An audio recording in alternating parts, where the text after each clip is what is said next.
सातवाहन और शुंग, इनमें पेचीदगी ज़्यादा है, मटेरियल थोड़ा है। और मेरे ख्याल से अगर आपने पढ़ा भी है सातवाहनों को और शुंगों को तो इतना ही मटेरियल है। प्रश्न 5-5, 7-7 है, ज़्यादा नहीं। और अच्छी बात यह कि वो बाहर नहीं जाते अगर प्रश्न ढंग से तैयार किया हो। पर यहाँ उसी विवाद को ही हल करेंगे जो आपको समझ में आ जाए, और कुछ विशेष बातें नहीं। एक पीरियड में पूरा हो जाएगा और इसी में से जितनी बातें पूरी पेपर में आ जाएगी। देखिए, सबसे पहले हम एक ही चीज़ पढ़ते हैं कि सातवाहनों को जानने की स्रोत क्या है। उसमें भी पहले नंबर पे हम इन्हीं का नाम लेंगे, पुराण, जिसमें एक नाम तो इसका यह मत्स्य है, वायु पुराण, 2 नाम। और दूसरी चीज आती है अभिलेख। और अभिलेख किनके?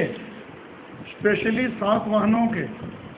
और अगर आपने थोड़ा बहुत पढ़ा है तो आपने नाम सुने होंगे नागनिका का नाना घाट अभिलेख, गौतमी पुत्र शातकर्णी का नासिक अभिलेख, वशिष्ठी पुत्र पुलमावी का नासिक अभिलेख, गौतमी बलश्री का नासिक अभिलेख।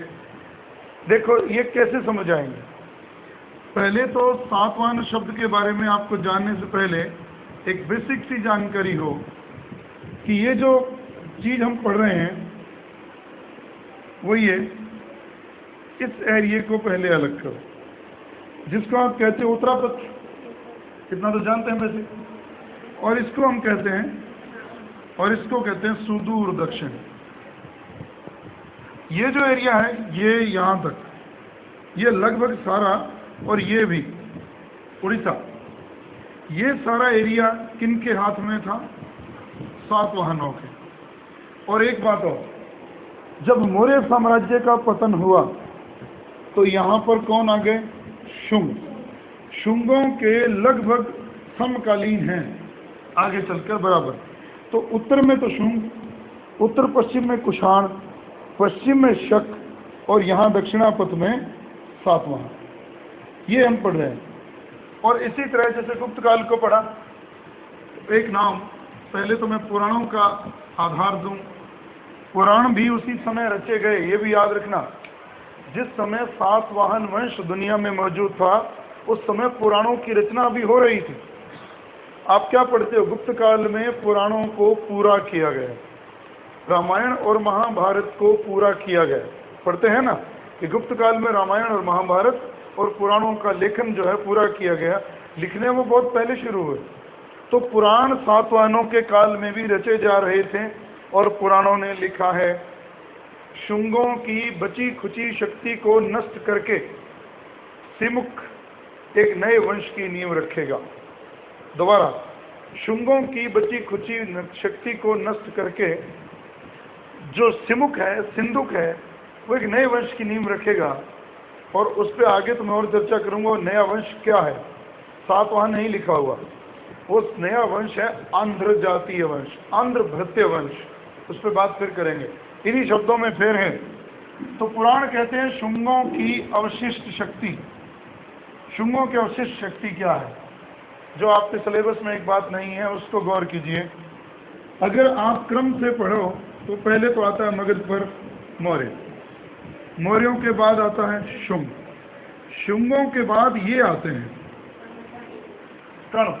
अगर आपने क्रम से पढ़ाओ, वासुदेव कण्व, जिसने अंतिम शुंग राजा को मारा और उसकी शक्ति पर अधिकार कर लिया। और कण्वों में जो राजा हुए, जिसका आप पढ़ते वासुदेव, नारायण, भूमिमित्र, सुशर्मा। तो अब आप यूं याद रखिए, मौर्य राजा अंतिम बृहद्रथ था, जिसको मार कर किसने नया राज्य शुरू किया।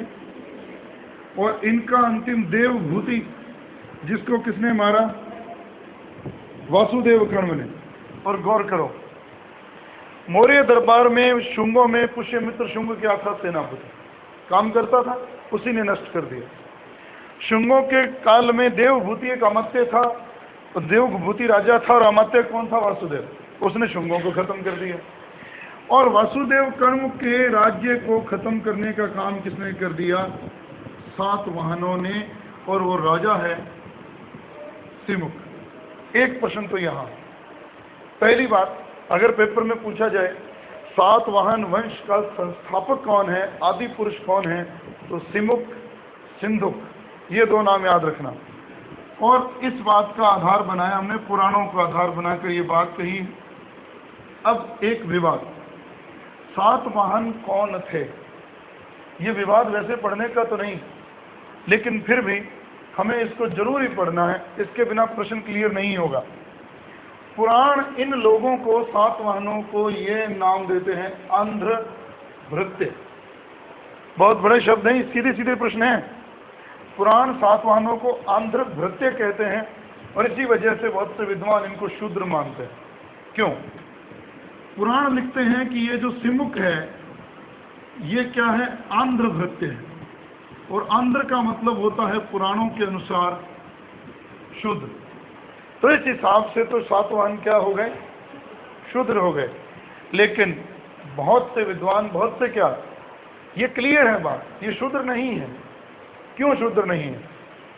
अब याद करिएगा, गौतमी पुत्र शातकर्णी, और विशेषकर इनका जहां शासन था, महाराष्ट्र से लेकर इधर इधर और फैला हुआ। और ये बात आपको बताने की जरूरत नहीं, नासिक कहाँ है? महाराष्ट्र में। मैंने एक जगह पढ़ा था, नासिक का नाम इसीलिए नासिक पड़ा है क्या लक्ष्मण ने शूर्पणखा की नाक काटी। एक किंवदंती के अनुसार मैंने ये भी पढ़ा। तो नासिक में गौतमी पुत्र शातकर्णी का एक अभिलेख मिला। ये बहुत बड़ा नाम है, अगर हिस्ट्री पढ़ी है तो। गौतमी पुत्र शातकर्णी किसी भी पेपर में उत्तर लिखा आ जाए तो वो सही होता है, हम यही मान के चलते हैं। तो गौतमी पुत्र शातकर्णी का नासिक अभिलेख मिला है, जिसमें उसे कई नाम दिए गए हैं। आगम निलय, एक बमहन, ये दो नाम बहुत कुछ कहते हैं। आगम निलय वो होता है जो वेदों का रक्षक हो, वेदों की रक्षा करने वाला। एक बमहन का मतलब है एक ब्राह्मण। दोबारा आसान करेंगे बात। चलो ये बात अगर मुश्किल भी लगे तो अभी आप ये उठाएं, पुराण उन्हें क्या कहते हैं? आंध्र जाति, आंध्र भृत्य। इस हिसाब से वो क्या ठहरते हैं? शूद्र। लेकिन वो शूद्र नहीं थे, शुद्ध ब्राह्मण थे। ये बात कैसे प्रूव होती है? एक बात तो इससे प्रूव होती है कि गौतमी पुत्र शातकर्णी को अक्सर उसके अभिलेखों में एक नाम दिया गया है, एक बमहन, एक ब्राह्मण, शुद्ध ब्राह्मण। आगम निलय का मतलब वेदों का आश्रयदाता। तो ये दोनों चीजें वही कर सकता है जो ब्राह्मण हो। एक बात ये। दूसरी बात एक और, विद्वानों ने फिर कहा भी शब्द का मतलब क्या है, आंध्र शब्द का मतलब क्या है? तो उन्होंने कहा जहां इनका राज्य था, आप एक नाम और पढ़ते हो, वेण गंगा, कुछ नदियों के नाम लिख रहा हूं, गोदावरी, कृष्णा, कावेरी, ये नदियां कहाँ बहती हैं? दक्षिण भारत में। तो गोदावरी से लेकर नर्मदा, कृष्णा, कावेरी, ये जो नदियां हैं, इनका जो सेंटर पॉइंट है उसको आज हम एक नाम देते हैं, आंध्र प्रदेश है। नया राज्य भी बना है ना पिछले साल, इसमें 2 जून को, तेलंगाना। तो आंध्र प्रदेश और आंध्र भृत्य, इन शब्दों पे गौर करो।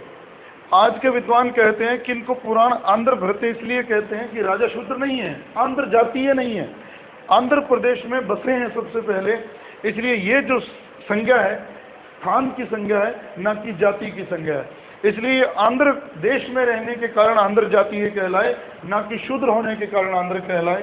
तो ये क्लियर कर दें, एक प्रमाण। दूसरा प्रमाण है कि गौतमी पुत्र शातकर्णी को उसके अभिलेखों में एक बमहन कहा गया, आगम निलय कहा गया। इसका मतलब ये शूद्र तो नहीं थे। लेकिन एक बात और भी कही जाती है, जो मैं वीसी पांडे की किताब में है, कि जब चंद्रगुप्त मौर्य की जाति के बारे में आप विवाद पढ़ते हो किताबों में, गाइडों में तो दिया नहीं है, एक किताब, हर किताब में दिया है कि चंद्रगुप्त कौन था। तो पुराणों ने लिखा है कि चंद्रगुप्त शूद्र था, यानी कि ब्राह्मण धर्म ग्रंथ उसको क्या कहते हैं? शूद्र है। लेकिन वो कहते क्या है कि नंदों के बाद आगे होने वाले सारे राजा शूद्र होंगे, ये लाइन लिखी हुई है पुराणों में।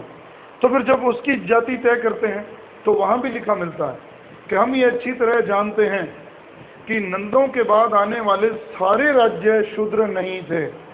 और वहां लिखा जाता है कि दक्षिण भारत में एक जाति ने शासन किया, सातवाहनों ने, और हम जानते हैं वो शुद्ध ब्राह्मण थे। इसलिए अगर वो बात सच नहीं है तो ये भी बात सच नहीं हो सकती कि जरूरी नहीं फिर चंद्रगुप्त मौर्य भी शूद्र हो। तो इसलिए ये बात भी क्लियर हुई कि सातवाहन कौन है? ब्राह्मण है। अब आगे बढ़ते हैं। सातवाहनों का पहला राजा जिसका मैं नाम लिखा, मैं अभी 3-4 नाम जिनको आज हम पढ़ेंगे क्रम से लिख दूं।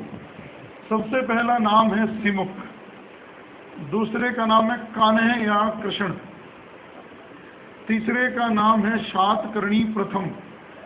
और गौर करना, जो बच्चा घर पे पढ़ के जाता है बिना तैयारी किए, तैयारी कर भी ले तो वो अक्सर क्या करता है, आप देखना किसी से पूछना कि हम सातवाहनों में क्या पढ़ें, तो आपको एक ही बात कहेगा गौतमीपुत्र शातकर्णी को पढ़ दो। और आजकल पेपर आता है तो वो यहाँ से और एक इससे आता है। और याद रहे पिछली बार इसी से प्रश्न आया, इस व्यक्ति से। बड़ा बारीक प्रश्न है, थोड़े पढ़े हुए व्यक्ति ने गलत किया और मुश्किलें नहीं। इतने लोगों को पढ़ना है और सातवाहन वंश पूरा हो जाएगा। पुराने अभिलेखों के अनुसार सातवाहन लोगों की जो अपनी वंशावली शुरू होती है वो इस व्यक्ति से शुरू होती, सिमुक। लेकिन वहां पर सिमुक नहीं लिखा मिलता, ये लिखा मिलता सिंधुक। सिंधुक सातवाहन वंश का पहला राजा। लेकिन अब दूसरी बात और याद रखें,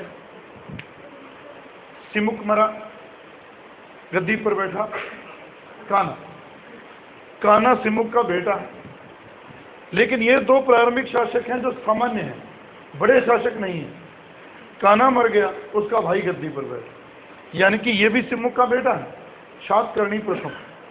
अब प्रश्न यहां से शुरू होते हैं। शातकर्णी प्रथम पहला वो राजा है सातवाहनों में जिसने अपने नाम के पहले शातकर्णी लगाया। एक बात याद रखनी है, शातकर्णी पहली बार लगाया। और कहते हैं इसकी पत्नी थी नागनिका। सीधे सीधे प्रश्न है, ज्यादा उलझने की जरूरत नहीं। शातकर्णी प्रथम पहला महान राजा सातवाहनों का, पहला वो जिसने शातकर्णी शब्द लगाया। इसने महारथियों की राजकुमारी नागनिका से विवाह किया। उस समय दक्षिण भारत में मराठी नागनिका जिसकी कुल से थी वो प्रण करी, वो बहुत ताकतवर थे। चंद्रगुप्त विक्रमादित्य ने क्या किया, नागवंश से विवाह कर लिया उस कन्या से। तो इसने भी क्या किया, अपने दायरे को मजबूत करने के लिए महारथी कुल की, अंगीय कुल की महारथी वंश की एक कन्या से विवाह कर लिया। आप सिर्फ नाम याद रखें, नागनिका। उसका एक अभिलेख भी मिलता है नाना घाट नासिक में। नाना घाट का नागनिका अभिलेख, उसकी रानी का अभिलेख है वो, उस पर बहुत जानकारी मिलती है शातकर्णी प्रथम के बारे में। सवाल ये, शातकर्णी की कुछ उपलब्धियां, बहुत सारे अश्वमेध यज्ञ करने का उल्लेख मिलता है, लेकिन दो याद रखें। शातकर्णी प्रथम ने किस उपलक्ष्य में किए ये तो अभी उल्लेख नहीं मिलता, पर 2 अश्वमेध यज्ञ उसने किए हैं, एक बात। दूसरी बात, एक ही प्रश्न आपको पेपर में आएगा अगर शातकर्णी प्रथम से आया, इसके सिक्कों के ऊपर पानी वाले जहाज के चित्र मिलते हैं, जलपोत। एक प्रश्न बहुत बड़ा, इससे क्या साबित होता है कि इनका समुद्र तटों पर भी अधिकार था। और कौन सा समुद्र तट, पश्चिम वाला, क्योंकि ज्यादा व्यापार इधर से कौन से देशों में किससे होता था, पश्चिमी समुद्र तट से। एक बात, भड़ोच पर भी इनका अधिकार था, यह भी याद रखना, जिसको यूनानी लोगों ने बेरी गाजा कहा है। सातवाहन काल के लेखों में भड़ोच के बंदरगाह को बेरी गाजा कहा गया, यूनानी लेखकों के द्वारा बेरी गाजा। और एक और, इसके साथ एक लड़ाई हुई है एक व्यक्ति की, जो बहुत बड़ा उल्लेख है, बहुत बड़ा प्रश्न है, उड़ीसा के एक राजा से। उड़ीसा में क्या था, कलिंग, याद है अशोक के काल में दक्षिणी उड़ीसा कलिंग। मौर्यों के बाद जब शुंगों का पतन हो गया तो कलिंग में एक राजा हुआ, बहुत बड़ा जैन धर्म का अनुयायी, खारवेल। ये नाम आपके सिलेबस में है नहीं, कॉलेज लेक्चरर में तो है। खारवेल याद हो, दोबारा जोड़ो। अशोक ने कलिंग का युद्ध लड़ा, वहां किसे हराया, कोई राजा का नाम पता है, नंद। नंद नाम के राजा को हराया। क्लियर तो नहीं है, लेकिन ये नंद नाम कहां से मिला, खारवेल के हाथी गुम्फा अभिलेख से।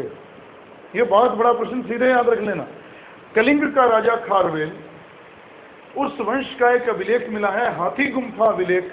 वो उल्लेख करता है कि उसकी लड़ाई किससे हुई, शातकर्णी प्रथम से। ये प्रश्न बहुत बड़े हैं, तीनों ही।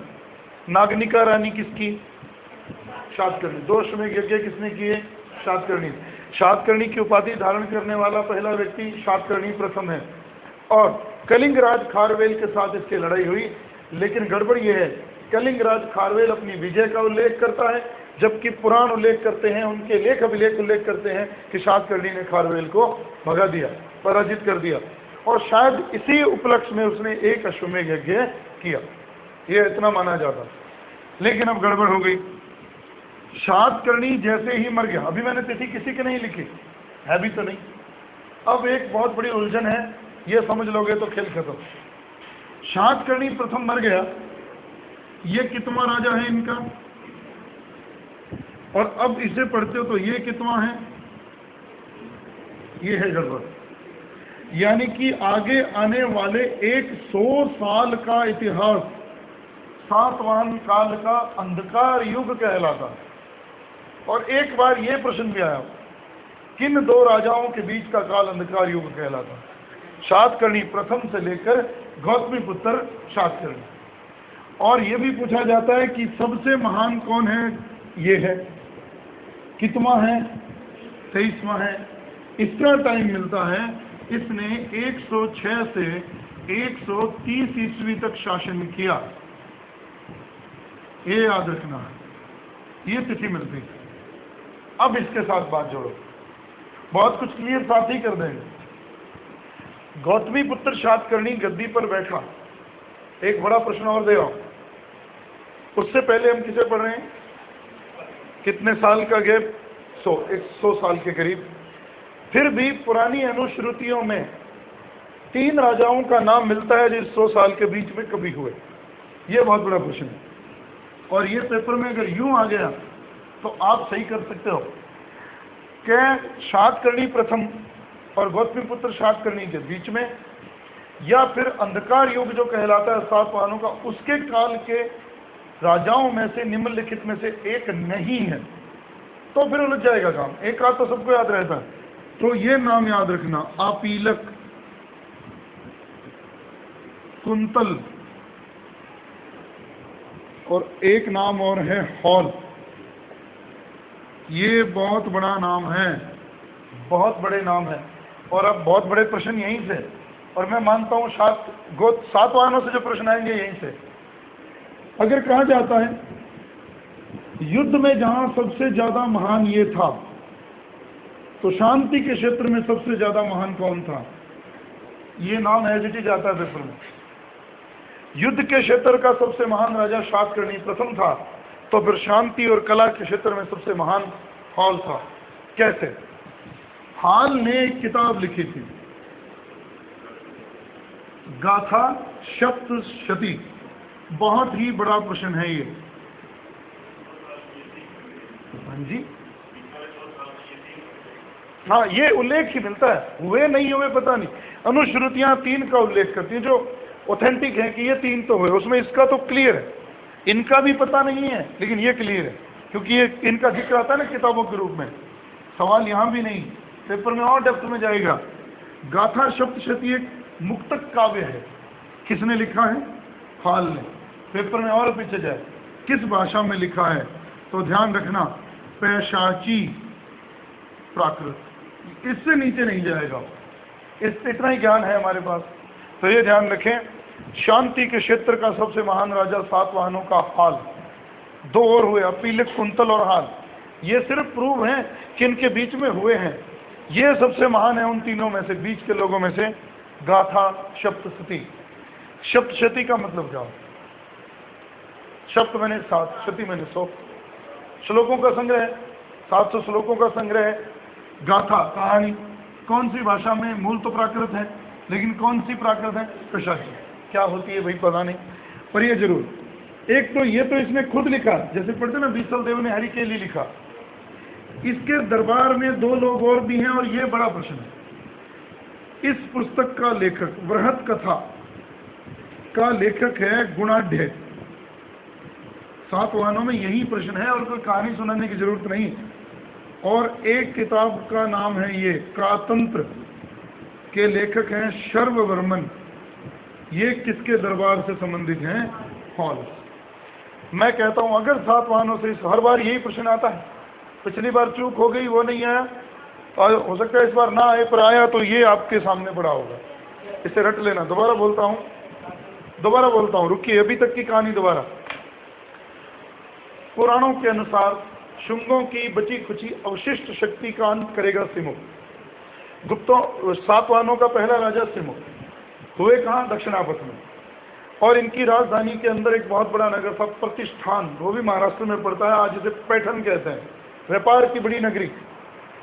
और संभालिए, उसके बाद राजा हुआ कान्हा, उसके बाद पहला महान, पहला शातकर्णी, नागनिका इसकी रानी।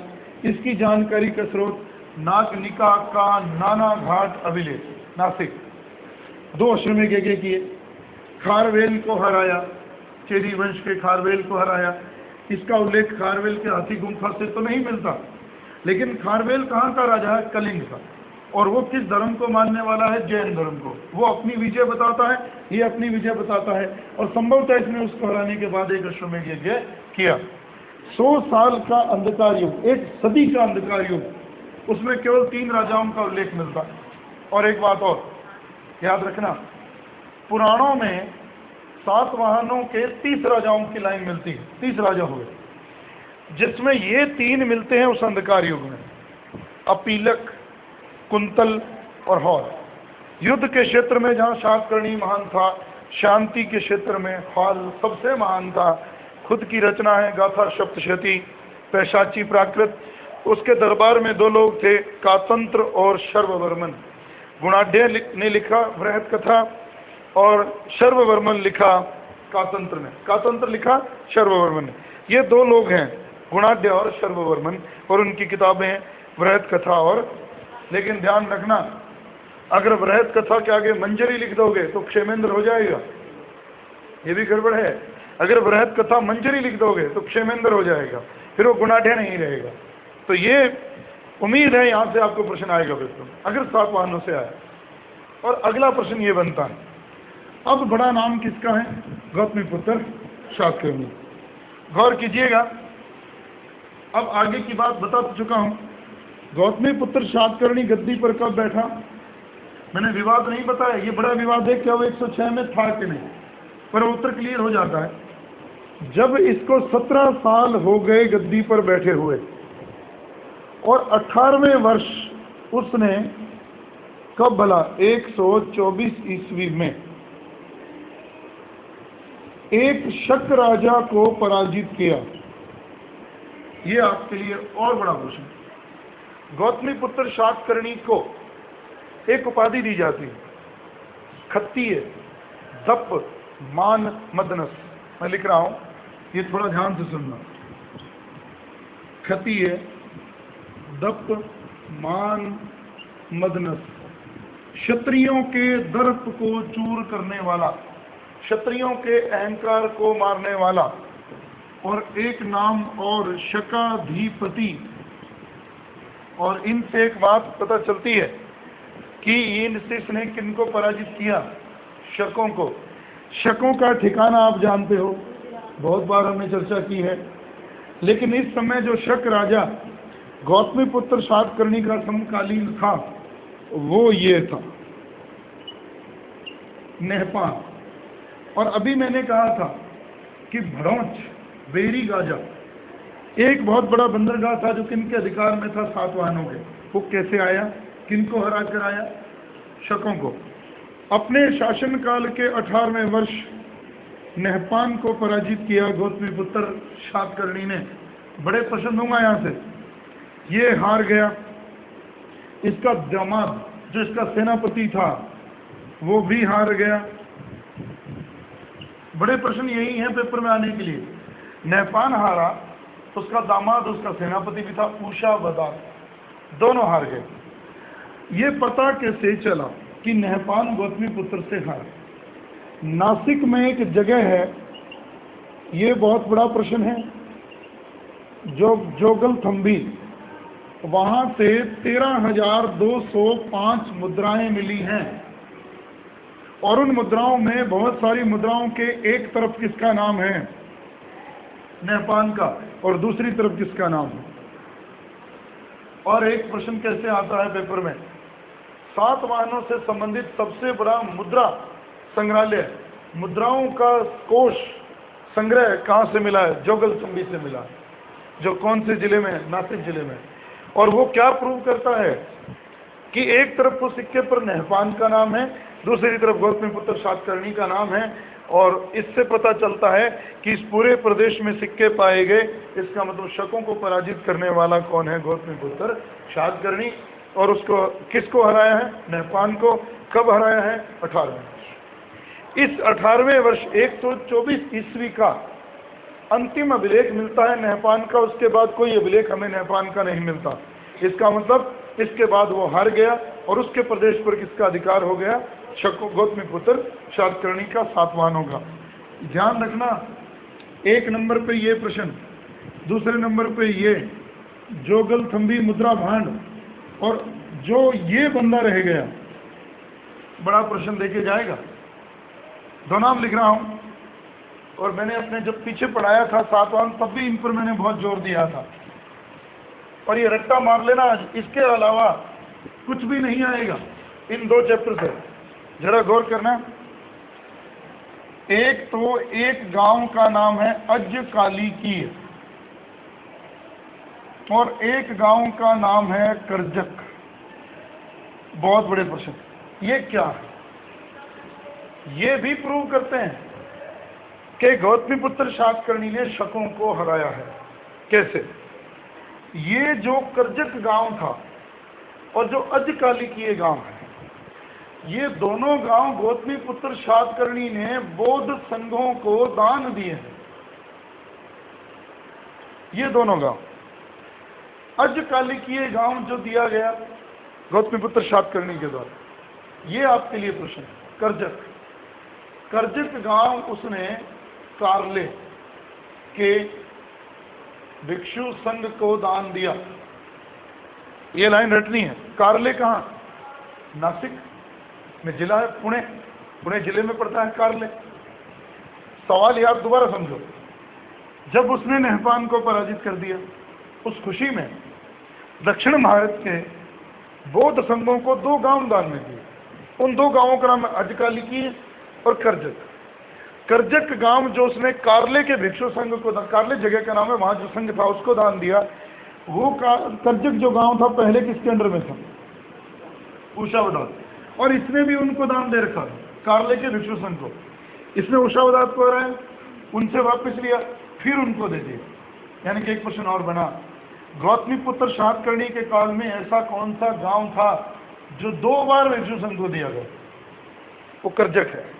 ये बनेगा प्रश्न, है नहीं बना हुआ कहीं। ये दो बार दिया गया है। एक बार तो उषावदास ने दिया, इससे छीनकर दोबारा उन्हीं को दे दिया। किसने? गौतमीपुत्र सातकर्णी ने। तो करजक गांव दो बार भिक्षु संघ को दान में दिया गया है। ये याद रखना है, गौतमीपुत्र सातकर्णी के द्वारा। ये हो गया इसका काम। और याद रखना, पेपरों में आप अरिहंत के पेपर उठा के देखना, आगम निलय शब्द बहुत बार पूछा गया है। आगम निलय शब्द किसके साथ जोड़ा गया है? गौतमीपुत्र सातकर्णी। एक बमहन किसे कहा गया है लेखों में? गौतमीपुत्र सातकर्णी। वर्ण संकरता को किसने रोका था? गौतमीपुत्र सातकर्णी। वर्ण संकरता क्या? कि आप दूसरे वर्ण में विवाह नहीं करेंगे, खून की शुद्धता बनाए रखेंगे, चारों वर्णों में ब्राह्मण वर्ण की शुद्धता बनाए रखेंगे। इसलिए उसको कहते हैं वर्ण संकरता को रोकने वाला भी कौन था? गौतमीपुत्र सातकर्णी। और एक बात और, सातवाहन वंश के बारे में एक प्रश्न और आता है कि ऐसा कौन सा वंश है जिसमें मात्र सत्तात्मक राज्य के चिन्ह मिलते हैं? तो इसके नाम के पहले क्या लिखा हो? और इसकी माता का नाम वास्तव में ये है, गौतमी बलश्री। सातवाहन गौतमीपुत्र सातकर्णी की माता का नाम है गौतमी बलश्री, और इसका भी अभिलेख मिलता है नासिक से। इसके बाद एक और राजा होगा अभी गौतमीपुत्र सातकर्णी के बाद, जिसका नाम लिखा ना, वशिष्ठी पुत्र पुलुमावी। और याद रखना, इसको बहुत से लोग इस नाम से भी जानते हैं, पुलोमा, और इसकी माता का नाम वशिष्ठी। यानी कि इससे पता चलता है कि इनके काल का परिवार मात्र सत्तात्मक था और माताएं, औरतों के नाम पर शासन चल रहा है। ये एक परंपरा यहाँ है। लेकिन अब सवाल ये, गौतमीपुत्र सातकर्णी को शकाधिपति, खत्तीय, दाप, मदमदनस, और उसके अलावा जो नाम है ये याद रखें, जोगलथम्बी मुद्रा भांड कहाँ से मिला है? जोगलथम्बी से। और कहाँ है वो? नासिक में है। क्या प्रूव करता है वो? शकों की विजय। कौन से वर्ष? 18वें वर्ष। कब? 124 में। किसको हराया? नहपान को। उसका दामाद कौन? कुशावला। ये बात हो गई इतनी। गौतमीपुत्र शातकर्णी की मृत्यु 130 में हो गई, क्योंकि उसके बाद उसका कोई उल्लेख अभिलेखों में नहीं मिलता। और उसके बाद गद्दी पर बैठा वशिष्ठी पुत्र पुलमावी। पिछली बार इससे प्रश्न आया और इतना ही प्रश्न बनता था वो उसने पूछ लिया। पहली बात ये, पहला तो प्रश्न ये कि गौतमीपुत्र शातकर्णी के बाद उत्तराधिकारी हुआ वशिष्ठी पुत्र पुलुमावी। इसके काल में शकों से लड़ाई जारी रही, खत्म नहीं हुई। और अब जिससे उसकी लड़ाई हुई, इस व्यक्ति से, रुद्रदामन। अब आप जोड़ो, इतिहास को जोड़ो। सुदर्शन झील का उल्लेख है जूनागढ़ अभिलेख, वो कहाँ है? गुजरात में। और मैंने बार बार कहा है उसका टाइम क्या है? इस समय तक वो राज कर रहा है। देखिए हम पहुंच गए कि नहीं वहां? 130 में। अगले 20 साल हैं और उस समय शासन कौन कर रहा है? शकों का राजा रुद्रदामन। लेकिन याद रहे ये शकों के किस वंश का था? एक ही लाइन याद रख लेना, कहानी बहुत लंबी। चष्टन, कई वंश आए हैं यहाँ, उसमें एक ये था चष्टन, आदि पुरुष था इन शकों की शाखा का। चष्टन, जयदामन, रुद्रदामन। रुद्रदामन की लड़ाई तो हुई पुलोमा, नहपान की लड़ाई हुई। इतनी सी उलझन है, चैप्टर बड़ा नहीं है, प्रश्न दे जाएगा और गलत नहीं करना। वशिष्ठी पुत्र पुलमावी रुद्रदामन से लड़ा और पिछली बार प्रश्न आया, मैं उसी हिसाब से बात करूं। अब की बार तो नहीं आएगा पर पूछ लेगा। रुद्रदामन का संघर्ष किससे हुआ ये पूछ ले। कौन से सातवाहन राजा से हुआ? तो वशिष्ठी पुत्र पुलमावी से हुआ। अब बात ये, प्रश्न आया पिछली बार, ऐसा कौन सा सातवाहन राजा था जिसके साथ रुद्रदामन का संघर्ष हुआ, हार गया, लेकिन संबंधों की निकटता के कारण रुद्रदामन ने उसे जान से नहीं मारा, छोड़ दिया? ये प्रश्न था और उत्तर ये है। कैसे? वशिष्ठी पुत्र पुलमावी के साथ रुद्रदामन की बेटी का विवाह हुआ होता, दोनों लड़ पड़े, ये हार गया लेकिन उसने उसे जान से नहीं मारा, छोड़ दिया। इसलिए आता है और पेपर में ये भी नहीं ये लिखा हो पुलोमा। तो प्रश्न आया कि ऐसा कौन सा सातवाहन राजा है जिसको एक शक राजा रुद्रदामन ने पराजित तो किया लेकिन संबंधों की निकटता के कारण उसको जान से नहीं मारा? वो वशिष्ठी पुत्र पुलमावी है, ये याद रखना है। और वशिष्ठी पुत्र पुलमावी के बाद एक नाम और आता है, यज्ञ श्री शातकर्णी। इतनी लाइन याद रखना, सातवाहन वंश का अंतिम महान राजा यज्ञ श्री शातकर्णी है ये। और अब अगर आपको प्रश्न आएगा वो बनाते हैं, सातवाहन राजाओं के बाद दक्षिण भारत में उनके उत्तराधिकारी कौन हुए, कौन उनके बाद उनके राज्य के ऊपर कब्जा करके बैठ गए? और ये प्रश्न याद रखना सीधा। महाभारत में इनका उल्लेख आता है ना, इक्ष्वाकु वंश, राजा जन्मेजय, नाम सुनते हो ना?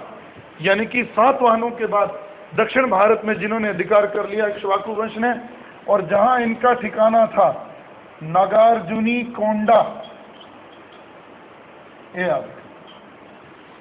ये इनका ठिकाना। करीब करीब दूसरी शताब्दी ईस्वी के अंत में सातवाहनों का अंत हो गया। तीसरी शताब्दी के आसपास कहीं जाकर इक्ष्वाकु वंश ने सातवाहनों के उस जगह पर शासन करना शुरू कर दिया। ये तो इनकी पॉलिटिकल हिस्ट्री है।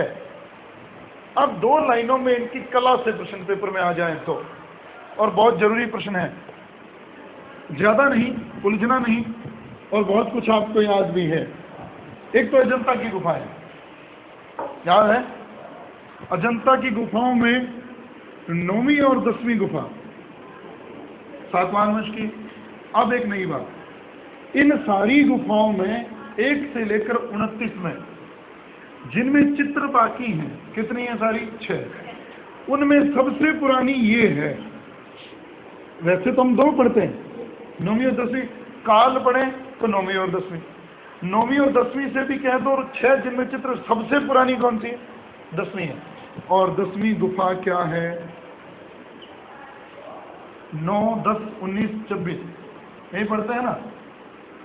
तो ये तो हो गया अजंता में चित्रकारी सातवाहन काल की। अब कुछ और लिख रहा हूं, स्तूप लिख रहा हूं 2, अमरावती, नागार्जुन कोंडा। आज भी अमरावती दक्षिण भारत में नासिक में जाते हो, एक गांव है अमराराम, उसी को ही अमरावती कहते हैं। अमरावती में क्या मिले हैं? स्तूप। लेकिन एक ही लाइन में उत्तर याद रखो, अमरावती के स्तूप को बनाने वाला तो कौन है? क्यों पता लगा? इसके पास एक स्तंभ मिला है अशोक का छोटा सा, लेकिन इसके अमरावती के स्तूप को द्विगुणित करवाया गया, पाषाण वेदिका बनाकर उसको और सुंदर बनाया गया इसके काल में। पुलोमा, आप यहाँ ये भी लिख सकते हो, सातवाहनों के काल में अमरावती के स्तूप का जीर्णोद्धार करवाया गया। तो ये याद रखना। एक स्तूप कहाँ है? नागार्जुनी कोंडा में, इसका भी इन्होंने जीर्णोद्धार करवाया। और बाद में यहाँ पर इस वंश ने भी इसमें और कुछ बहुत जोड़ दिया, इक्ष्वाकु वंश ने। लेकिन इतना जानना है आपको, क्या पूछेगा? गुप्त काल और सातवाहन काल की कला के नमूने कहाँ से मिलते हैं? स्तूपों के मामले में तो ये दो हैं, अमरावती और नागार्जुन कोंडा। आगे चलिए, यहाँ चैत्य। तो अब गौर करना, चैत्य की मूल प्रकृति क्या होती है? कि वो क्या होती है? एक गुफा, पहले गोल होगी, आगे जाकर इस तरह से चौरस होगा और बरामदा बना होगा, उसी के भीतर एक गर्भगृह होगा जिसको कहते हैं चैत्य गृह। और चैत्य शब्द किससे बना है? चिता से, चिता या समाधि से। चैत्य वो जिसमें किसी के अवशेष होते हैं और उसके ऊपर एक पूजा गृह बना दिया जाता है, चैत्य कहलाता है। दक्षिण में सबसे प्रसिद्ध चैत्य कौन सा है? कार्ले का चैत्य, पुणे में। एक और प्रसिद्ध है भाजा का चैत्य। और कार्ले और भाजा किसके काल में बने हैं? सातवाहनों के काल में। ये उत्तर क्या दे रहा है? कार्ले और भाजा तो जगहों के नाम हैं, चैत्याग्रह उन्होंने बनवाए, पूजा गृह बनवाए। सवाल ये खुद किस धर्म के हैं? ब्राह्मण धर्म के। किस धर्म को दान दे रहे हैं? तो इसका मतलब क्या हुआ? दूसरे धर्मों के प्रति भी वो उदार हैं। ये हो गया। कुछ गुफाएं और मिलती हैं, पीतल खोरा, कन्हेरी, सिर्फ जगह पूछी जा सकती है पेपर से आपसे। एक और मिलती है वेडसा। ये सारी की सारी गुफाएं बंबई के आसपास हैं। यहाँ तो मैं गया भी हूँ, कन्हेरी देख नहीं पाया। मैं बंबई जहाँ गया था वो जगह बोरीवली है, बोरीवली स्टेशन। बोरीवली से 5 मील दूर है ये कन्हेरी की गुफाएं, कृष्णेरी की गुफाएं भी कहते हैं, लेकिन जा नहीं पाया। जो सातवाहन काल की सुंदर चित्रकला की गई है। पीतल खोरा ठीक यहाँ से कार्ले से 90 मील दूर है, पुणे से 90 मील दूर है पीतल खोरा की गुफाएं। और उसके पास है वेडसा नामक जगह। आपको क्या दे रहा हूँ कि ये जगहों के नाम आपको पेपर में वो पूछ सकता है कि कौन सी एक जगह सातवाहनों से संबंधित नहीं है। लेकिन ध्यान रहे, 2 तो चैत्य प्रसिद्ध है, कार्ले और भाजा, इनको दान दिए गए, सातवाहन काल में ही बने। ये 2 स्तूप इस काल में अशोक ने बनाया, ये भी बनाया। इसको सातवाहनों ने भी जीर्णोद्धार करवाया, इक्ष्वाकु वंश ने भी जीर्णोद्धार करवाया। गुफाओं की बात करें तो एक तो अजंता है, पीतल खोरा है, कन्हेरी है, वेडसा। ये इतनी गुफाएं हैं उनके काल की जो आपको याद रखनी है। अब कुछ शब्द जो मैंने बीच बीच में ले दिए। एक ग्रंथ है ना मिलिंद पन्हों, मिलिंद पन्हों के बारे में प्रश्न आ जाए, अर्थव्यवस्था पर कैसा ग्रंथ है? अच्छा, उसमें 75 प्रकार के काम काज का वर्णन है, व्यवसायों का वर्णन है, शिल्पकारों का वर्णन है, कैसे कैसे व्यवसाय होने चाहिए। मिलिंद पन्हों 75 प्रकार के व्यवसाय। जातक कथाओं में 18 प्रकार के व्यवसायों का वर्णन है। सीधे सीधे याद रखनी है बातें। मिलिंद पन्हों में 75 प्रकार के व्यवसाय हैं और वो इनमें भी प्रचलित हैं। इसलिए इनका सबसे बड़े बंदरगाह बड़ौच, और याद रहे गौतमी पुत्र सातकर्णी को मगध का राजा, मगधराज भी कहा गया है, यानी कि मगध पर भी उसने शासन किया है, ये भी ध्यान रखना। तो याद रहे। और उसने भी एक बड़ी विवाद पढ़ लिया मैंने आज, मैं आपको बता देता हूँ। कहते हैं गौतमी पुत्र सातकर्णी ने मगध को जीता। किससे जीता? मौर्यों से जीता। गड़बड़ हो गई। जैसा कि हम पढ़ते हैं वहाँ पर शुंग शासन कर रहे हैं, लेकिन वो लिखता है कि शुंगों का जब पतन हो गया, मौर्यों का पतन तो शुंगों ने किया, लेकिन मौर्य बिल्कुल खत्म नहीं हुए। वो मगध के कोने में रहते थे और उनको हराकर गौतमीपुत्र शातकर्णी ने मगध कोन से जीत लिया, ये लिखा हुआ मिलता। तो खैर जो भी है, ये ढांचा सातवाहन वंश का था। और मैंने ज़्यादा बात जो की है कहानी नहीं, मैंने प्रश्नों पे बात की है। और अब जाकर आप अपनी गाइड और किताब देखना, इतनी बातें अगर आपको याद हैं तो आप अपने पिछले पेपर हल करना। सातवां, हाँ एक बात रह गई, सातवाहन वंश के सिक्के किस धातु के हैं? सीसा, पोटीन और टिन। सीसा, पोटीन और टिन, ये याद रखना है। सर्वाधिक सीसे के। और ये प्रश्न बहुत बार पूछा गया है कि किससे सबसे ज्यादा सिक्के, सीसे के सिक्के किस काल के मिले हैं? तो ये दो पोतवारों वाले जहाज का चित्र भी किसके सिक्कों पर है? शातकर्णी के सिक्कों में। ये सीसा, पोटीन, तांबा भी लिखा मिलता है कहीं, टिन लिखा मिलता है कहीं। तो ये धातुएं आप 4 लिख सकते हैं, जिन धातुओं के सीसा, पोटीन और अगला नाम मैंने लिया तांबा भी लिख सकते हैं, टिन भी लिख सकते हैं, क्योंकि उसमें मिक्स होता है वो। तो इसलिए ये बहुत बड़े प्रश्न हैं। 2 पतवारों वाला जहाज, सीसे के सिक्के, रुद्रदामन के साथ वशिष्ठी पुत्र पुलमावी का संबंध और नहपान के साथ गौतमीपुत्र शातकर्णी का संबंध। 18वें वर्ष हराया, जीता कौन? गौतमीपुत्र। 7 में हारा कौन? उषावदास। उषावदास कौन? नहपान का दामाद। कारले के भिक्षु संघ को करजक गांव दान 2 बार दिया गया। पहले किसके पास? उषावदास के पास। बाद में किसके पास? गौतमीपुत्र शातकर्णी के पास। आदि पुरुष कौन? सिमुख। बाद में कौन? कृष्ण। बाद में कौन? शातकर्णी। प्रथम महान राजा, लेकिन शांति के क्षेत्र का सबसे महान राजा हौद। गाथा सप्तशती, पैशाची प्राकृत, कुंतल, अपीलक, लेकिन 2 नाम और। बृहद कथा के लेखक गुणाढ़, कातंत्र के लेखक शर्ववर्मन। इतना कुछ अगर याद है तो फिर प्रश्न बाहर नहीं जाएगा। लेकिन अगर प्रश्न आ जाए, मैंने नाम तो कई लिए कि सातवाहन वंश का इतिहास जानने का सबसे महत्वपूर्ण स्रोत है, तो वो है नागनिका का नाना घाट अभिलेख। ये नागनिका किसकी रानी है? शातकर्णी प्रथम की रानी है। और जितने भी अभिलेख मिले हैं, और अगर यूं भी आ जाए कि सातवाहन वंश का इतिहास जानने के सबसे बड़े अभिलेख मिलते कहाँ से? नासिक से। नासिक में ही सारे मिलते हैं, क्योंकि ये उनके ठिकाना था। अगर पूछा जाए सातवाहन काल की सबसे बड़ी मंडी क्या थी, तो पैठन प्रतिष्ठान, ये जगह भी याद रखना।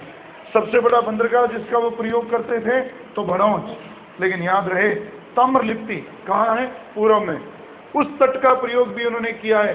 कहते हैं सातवाहनों के व्यापारी इस पूर्वी बंदरगाह से होते हुए मसालों का व्यापार करने के लिए स्वर्ण भूमि में जाते थे।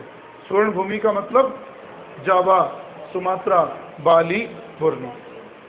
इतनी बातें और मैंने जोड़ दी हैं, बहुत हैं। कोई एक बात और आपको कुछ नया मिल जाए तो आप जोड़ सकते हैं, कोई ऐसी बात नहीं है। अब आते हैं, कचरा नहीं है अब एक बढ़िया वंश शुरू कर सकते हैं, उसे आज पूरा नहीं होगा, हर्षवर्धन। और सबसे पहले एक बात और, एक नहीं थोड़ी सी 5-1 मिनट की बात और, वो एक जो गलती हम करते हैं, हमारे सिलेबस के हिसाब से भी हम गलती कर सकते हैं।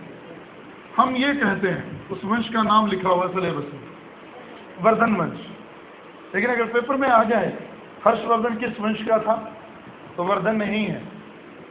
फिर ये उत्तर है, ये ध्यान रखना। आदि पुरुष का नाम आता है इसका, पुष्यभूति, क्योंकि उल्लेखों में जिक्र है, लेखों में जिक्र है, लेकिन आमतौर पर हर नाम के पीछे क्या लगता है, इसीलिए सिलेबस में वर्धन भी लिखा है, लेकिन मूल है वो पुष्यभूति, जिसका ठिकाना, शुरुआती ठिकाना क्या है? थानेश्वर, ये याद रखना। और एक बात जाते हुए सिर्फ इतनी, उस काल के इतिहास को जानने के स्रोत जरूर 3 लिखूंगा। ये सबसे बड़ा है, जिसकी 2 किताबें हैं, बाण भट्ट का हर्षचरित और दूसरी किताब है कादम्बरी। एक विदेशी विवरण है वे इंसान, जिसकी पुस्तक है CU, और इसका लेखक है वील। इसका अंग्रेजी में अनुवाद किया बील महोदय। 2 हो गए। एक और आया था, अब ये नाम नया जोड़ रहा हूँ, सिंह 7वीं शताब्दी में। इसका मूल किताब तो नहीं मिलती, लेकिन एक उसका अनुवाद मिलता है जो तक्कुसू ने किया है, और उसका नाम है the record of Buddhist religion. किसकी किताब का अनुवाद है? अंग्रेजी अनुवाद है ये, लेकिन किया एक बौद्ध, जापानी बौद्ध विद्वान ने, तकुत्सु ने किया है। ये हो गया। इतना ही काम देके जाऊंगा जो कल याद रहे। हर्षवर्धन खुद भी एक बहुत बड़ा विद्वान था, उसने कुछ किताबें लिखी हैं, रत्नावली, प्रियदर्शिका, नागानंद। ये तो सिर्फ साहित्य है। उत्तर प्रदेश से बंसखेड़ा, मधुबन और एक नालंदा। नालंदा से तो मिला है ताम्रपत्र और यहां से 2 मिले हैं शिलालेख। ये है हर्षवर्धन के बारे में स्रोत। इतना याद करके आना है कल, बाकी बात तो चलो बाद में कर लेंगे। दोबारा दोहरा दूं, हर्षवर्धन की जानकारी के स्रोत एक तो उनका दरबारी लेखक बाणभट्ट, हर्षवर्धन के दरबार का लेखक बाणभट्ट, जिसने हर्षचरित और कादंबरी 2 किताबें लिखी हैं। एक बात कही जाती है, हर्षवर्धन के बारे में जानकारी के स्रोतों में जो स्थान बाणभट्ट का है, विदेशी स्रोतों में वही स्थान किसका है? वेनसांग का है। CU की फीली ने लिखी, बील ने उसका अंग्रेजी में अनुवाद किया। इत्सिंग की मूल पुस्तक नहीं मिली, तकुत्सु ने उसकी किताब का अनुवाद किया था, रिकॉर्ड ऑफ बुद्धिस्ट रिलीजन, और अंग्रेजी में लिखी गई। फिर आगे बढ़ते हैं। 2 बंसखेड़ा, शाहजहांपुर उत्तर प्रदेश, मधुबन भी उत्तर प्रदेश में ही है। इन दोनों जगहों का, ये आदमगढ़ में है, ये 2 अभिलेख मिले हैं जिनमें हर्षवर्धन के बारे में उल्लेख है। और एक नालंदा अभिलेख नहीं है, ताम्रपत्र है, दान पत्र है, ये नालंदा से मिला है। ये इतनी जानकारी के स्रोत हैं। और हर्षवर्धन ने खुद भी 3 किताबें लिखी हैं। ये पेपर में बहुत बार आई हुई है। हर्षवर्धन की पुस्तकों निम्नलिखित में से कौन सी नहीं है? रत्नावली, प्रियदर्शिका, नागानंद। इतना याद रखना है। और ये याद कर लिया तो हर्षवर्धन की कहानी तो 5 मिनट की है, कुछ है भी नहीं उसमें, विशेष नहीं।